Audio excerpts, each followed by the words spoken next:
നമസ്കാരം. രാജ്യത്തെ പ്രമുഖ IT കമ്പനിയായ ടാറ്റ കൺസൾട്ടൻസി സർവീസിന്റെ നാസിക് യൂണിറ്റിൽ നിന്ന് പുറത്തു വരുന്നത് മനസാക്ഷിയെ മരവിപ്പിക്കുന്ന വിവരങ്ങളാണ്. മാസങ്ങളോളം നീണ്ട ലൈംഗിക പീഡനത്തിനും മതപരമായ അധിക്ഷേപങ്ങൾക്കും ഇരയായെന്ന വെളിപ്പെടുത്തലുമായി ഒരു ജീവനക്കാരി രംഗത്തെത്തിയിരിക്കുന്നു. 5 സഹപ്രവർത്തകർക്കെതിരെ യുവതി നൽകിയ പരാതിയിൽ ലൈംഗിക ചുവയുള്ള സംസാരം, മോശമായ രീതിയിലുള്ള സ്പർശനം, പിന്തുടർന്നുള്ള ശല്യം ചെയ്യൽ എന്നിവയെക്കുറിച്ചുള്ള ഞെട്ടിക്കുന്ന വിവരങ്ങളാണ് ഉള്ളത്. ഷാരൂഖ് ഖുറേഷി, റാസ മേമൻ, ആസിഫ് അൻസാരി, തൗസീഫ് അത്താർ, ഷാഫി ഷെയ്ഖ് എന്നീ 5 പേർക്കെതിരെയാണ് യുവതി നിയമ പോരാട്ടം ആരംഭിച്ചിരിക്കുന്നതെന്ന് ഇന്ത്യ ടുഡേ റിപ്പോർട്ട് ചെയ്തിട്ടുണ്ട്. 2025 ജൂൺ 20-നാണ് പരാതിക്കാരി TCSൽ അസോസിയേറ്റായി ജോലിയിൽ കയറിയത്. ജൂൺ 24 മുതൽ ഷാരൂഖ് ഖുറേഷിയുടെയും മറ്റൊരു സഹപ്രവർത്തകന്റെയും കീഴിൽ പരിശീലനം തുടങ്ങി. ഈ കാലയളവിൽ ലോൺ ഡിപ്പാർട്ട്മെന്റിലെ ടീം ലീഡറായ റാസ പരിശീലനവുമായി യാതൊരു ബന്ധമില്ലാതിരുന്നിട്ടും നിരന്തരം ട്രെയിനിംഗ് റൂമിൽ വരികയും മോശമായതും ലൈംഗിക ചുവയുള്ളതുമായ പരാമർശങ്ങൾ നടത്തുകയും ചെയ്തിരുന്നതായി യുവതി പറഞ്ഞു. നിങ്ങളുടെ ഭർത്താവ് സ്ഥലത്തില്ലാത്ത സ്ഥിതിക്ക് എങ്ങനെയാണ് നിങ്ങൾ ഒറ്റയ്ക്കെല്ലാം മാനേജ് ചെയ്യുന്നത്?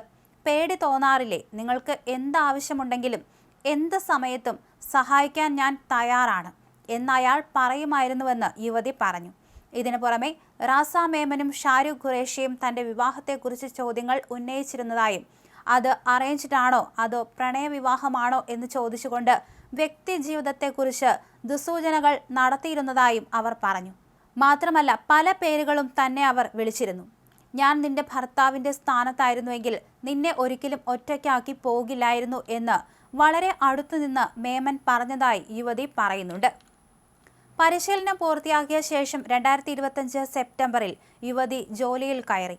ഈ കാലയളവിൽ മറ്റൊരു ടീമിലെ അസോസിയേറ്റായ ആസിഫ് അൻസാരി നിരന്തരം തന്റെ അടുത്തു വരികയും അനുവാദമില്ലാതെ അരികിലിരിക്കുകയും ചെയ്തിരുന്നതായി അവർ ആരോപിക്കുകയും ചെയ്തു. ശാരീരികമായി ഉപദ്രവിക്കാനും മോശമായ രീതിയിൽ സ്പർശിക്കാനും അൻസാരി ശ്രമിച്ചിരുന്നതായി യുവതി പറഞ്ഞു. അയാൾ ബോധപൂർവം എൻ്റെ ശരീരത്തിൽ സ്പർശിക്കുകയും കൈപിടിക്കാൻ ശ്രമിക്കുകയും ചെയ്യുമായിരുന്നു, അവർ മൊഴി നൽകി. യുവതി വിവാഹിതയാണെന്ന് അറിഞ്ഞുകൊണ്ട് തന്നെ അൻസാരി തന്നെ വശീകരിക്കാൻ ശ്രമിച്ചതായും പരാതിയിൽ പറയുന്നു. നിനക്കെന്നെ ഇഷ്ടമല്ലേ? നിന്റെ ഭർത്താവിനേക്കാൾ സുന്ദരനാണ് ഞാൻ. എൻ്റെ കൂടെ പുറത്തു വാ. എന്തെങ്കിലും സംഭവിച്ചാൽ പോലും ആരും അറിയില്ല എന്നയാൾ പറഞ്ഞതായി യുവതി പറയുന്നു.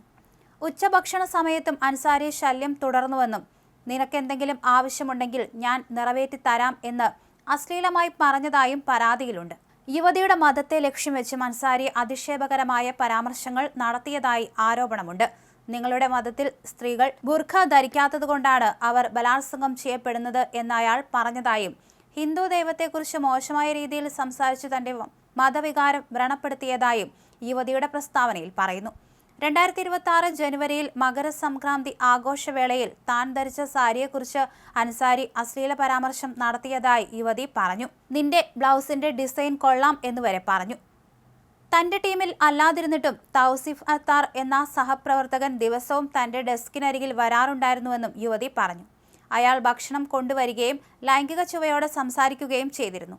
തന്നെ ഒരുമാതിരി അശ്ലീല കണ്ണുകളോടെ നോക്കിക്കൊണ്ട് ദ്വയാർത്ഥ തമാശകൾ അയാൾ പറഞ്ഞിരുന്നതായും യുവതി തന്റെ പരാതിയിൽ പറയുന്നു.